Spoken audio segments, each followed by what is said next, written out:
হরিচাঁদ ঠাকুরের মন্দির ঠাকুরনগর।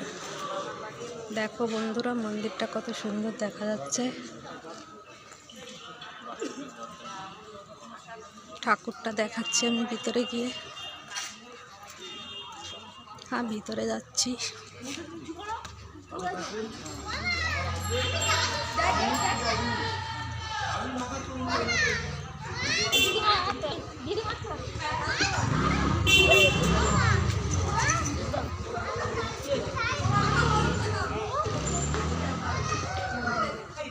এই যে মন্দিরটার বাইরে